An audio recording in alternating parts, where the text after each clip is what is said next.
this is the big breaking story. The GST meeting, which was underway in the capital, has just concluded, and this is information that we are getting from our sources. The GST Council has discussed rate bands of 12%, 18% and 26%. Live visuals coming in on our screens there. The Finance Minister will be briefing shortly. We also understand that a cess will be levied on luxury goods. So this is the information that we're getting. A cess will be levied on luxury goods. The GST Council has discussed rate bands of 12%, 18% and 26%. There is consensus on compensation. 15-16 will be the year to decide compensation, is the information that we are getting. But as far as that cess on luxury goods is concerned, that is going to be something to watch out for. Remember, there's already been a lot of disappointment from the likes of the German automakers saying that why should a demerit tax be imposed on luxury cars. So now a cess to be levied on luxury goods. We are going to have to find out what the quantum will be and what really qualifies as a luxury good. So standing by for the Finance Minister as he addresses the media at the end of what has been a long day for the GST Council. Let's listen in. GST Council started today. This meeting will continue tomorrow. Members of the Council literally met for the entire day today. There were several items on the agenda which we have started discussing. One of the main issues was, in order to calculate the compensation to any state which loses revenue upon the implementation of the GST, how would the word revenue be defined? The base year already has been taken to be 2015-16.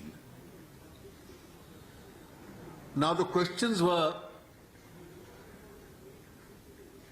is the ITC reversal,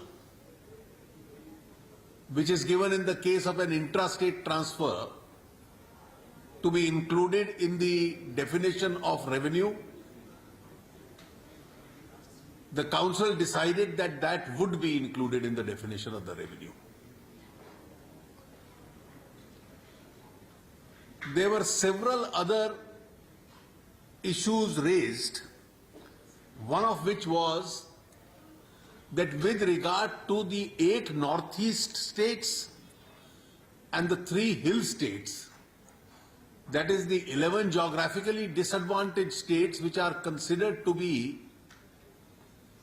special category, where central and state taxation has been exempted, would the exempted amount given by the state as an incentive be included in the definition of the word revenue? The Council decided that only in the case of these special category states it would be included in the definition of the word revenue for the base year 2015-16. No other additions which were being proposed to be added to the meaning of the word revenue were agreed upon, and therefore the issue of definition of revenue as of 2015-16, the decisions were concluded in the Council today.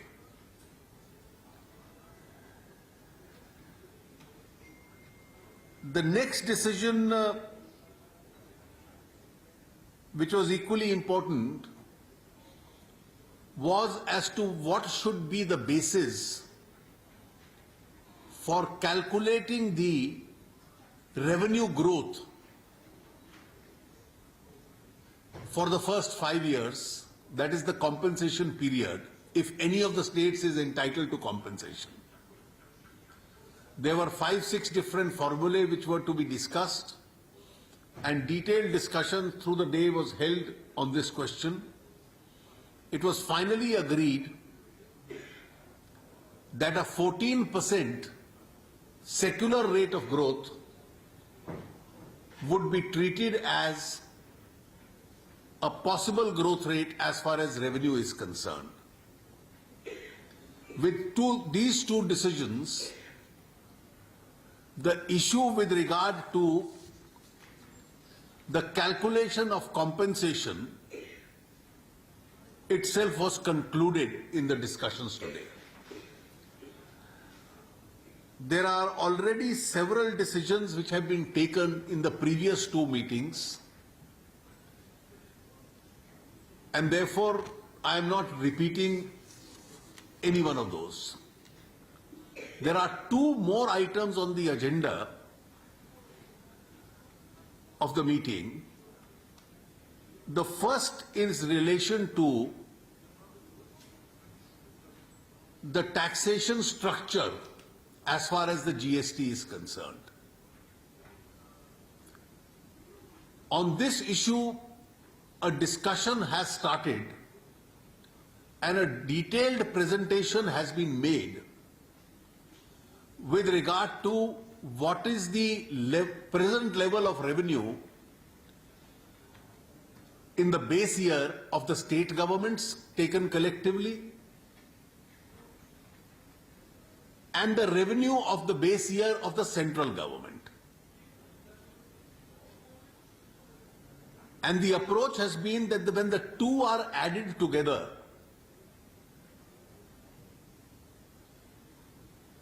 the rate structure of the GST must be such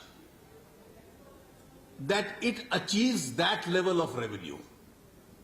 Obviously, this would be subject to the growth rate itself.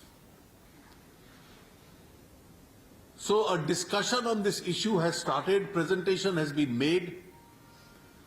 Some more documents with regard to this would be circulated to the members. The broad approach has been that the rate structure should be such that it does not lead to any further CPI inflation. Two, that the states have adequate revenue, so should the center, in order to discharge their obligations. And this has to be blended with only the least possible burden that has to be put on the taxpayer. The revenue model also should be such that the center has some additional resources which could be used for revenue payment, for compensation payment to any losing state. Detailed discussion has started on this item, and tomorrow morning at 11 o'clock the discussion on this item would continue. Once we are able to discuss and finalize the rate structure, then the technical group of officers would decide as to which item should be put, that is, which item of goods or services should be put into what category itself. After we finish discussion tomorrow on this, we would start a discussion on the inconclusive item of the last meeting with regard to cross-empowerment. That's all I had to say with regard to the proceedings today. So far, between the last two meetings and today, we have been one by one reaching a consensus on each issue. And so far, all decisions have been taken by a consensus. And the object is to keep on discussing, rediscussing, even where there are no agreements in the first instance, and then finally reaching a consensus and take as many decisions as possible by consensus, and to the extent possible avoid a situation where we have to put an issue to vote. So far we have achieved that object. Thank you. Tax structure को लेके जो चर्चा शुरू शुरुआती चर्चा हुई, राज्यों के रुझान कैसे थे और इस मुद्दे पर आम सहमति बन पाएगी इस बैठक में, इसकी संभावना? देखिए, मुझे लगता है जो सिद्धांत है वो बिल्कुल स्पष्ट है, जो प्रिंसिपल्स हैं, इन्फ्लेशन न्यूट्रल रहे, इतने साधन रहे कि राज्यों का खर्चा और केंद्र का खर्चा चलता रहे, और करदाता पे आवश्यकता से अधिक बोझ ना पड़े। तो इसमें अब हम इन सिद्धांतों को तय करने के बाद उसके जो अरिथमेटिकल कैलकुलेशंस हैं कि इस लेवल ऑफ टैक्सेशन तक पहुंचने के लिए कितना टैक्स लगना है और किस श्रेणी में, किस स्लैब में कितना लगना है, उस पर चर्चा है।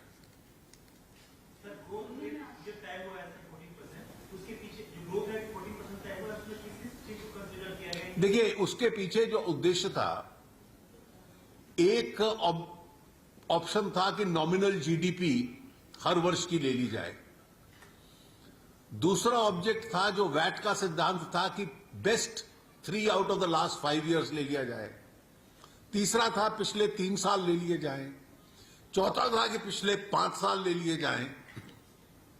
और पांचवा था कि पिछले 5 में से 2 साल सबसे अधिक और सबसे खराब वाला निकाल दिया जाए, जो आउटलायर्स हैं, और बाकी 3 ले लिए जाएं।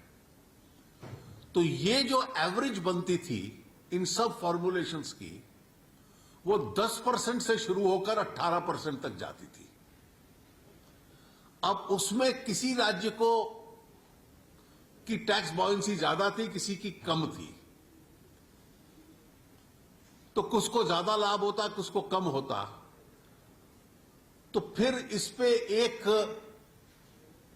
आम राय बनी कि इन सब को छोड़कर एक बीच का रास्ता औसतन ले लिया जाए, जो कि लगभग 14% बनता था, और 14% का सेक्युलर रेट हर राज्य के लिए माना जाएगा, चाहे उसकी टैक्स बॉयंसी ज्यादा थी थोड़ी सी या थोड़ी सी कम थी, क्योंकि जितने फॉर्मूला थे दे range from 10% to 18%.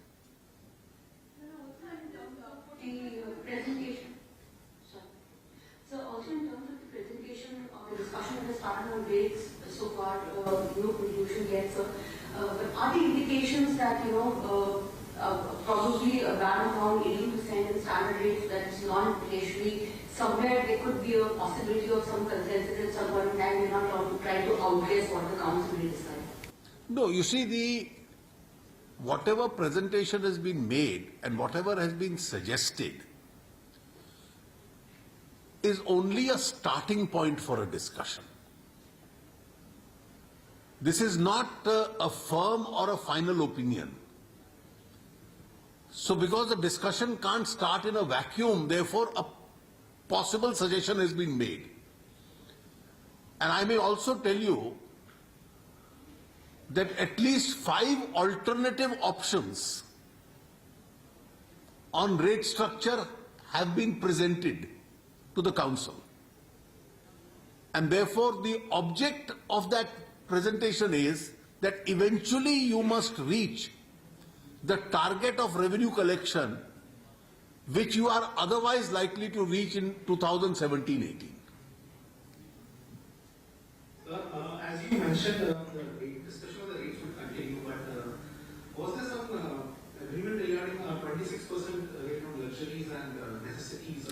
That's all. That, you see, I will not make a comment on that. The Kerala Finance Minister was tweeting while the meeting was going on. Pardon? The Kerala Finance Minister was tweeting while this was going on. This is what he tweeted while the meeting was going on. No, it's still at the discussion stage. It hasn't proceeded towards a decision.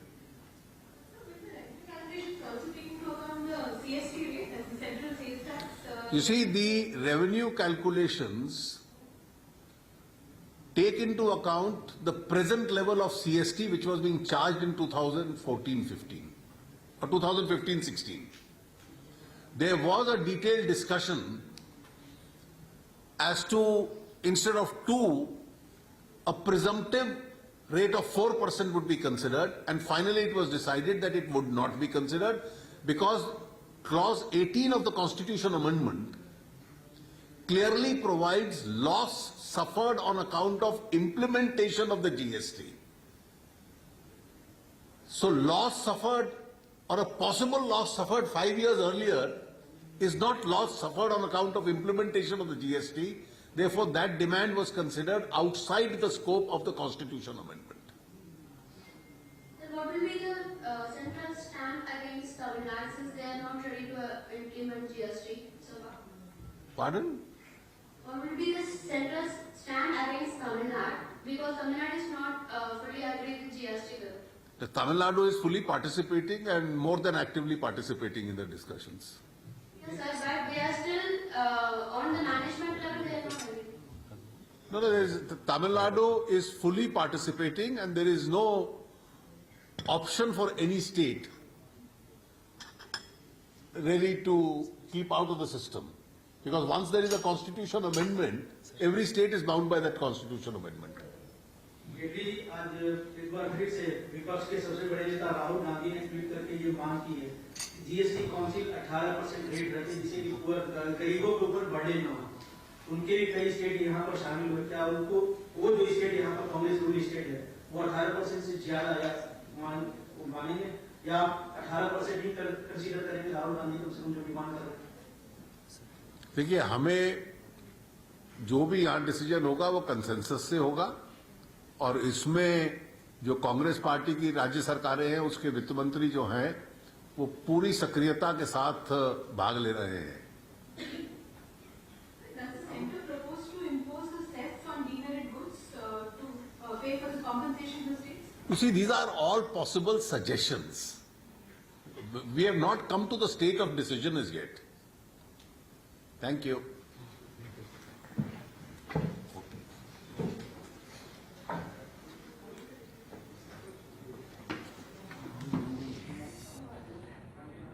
Well, that's the finance minister. He's had a long day, so he does deserve a biscuit or two. But the highlights coming in there from the finance minister, the big one, of course, the expectation was that perhaps there would be a decision on the GST rate today itself, but that is not the case. The discussion on the GST rate structure will continue tomorrow. The finance minister making that clear, saying that 5 options were presented to the GST Council today.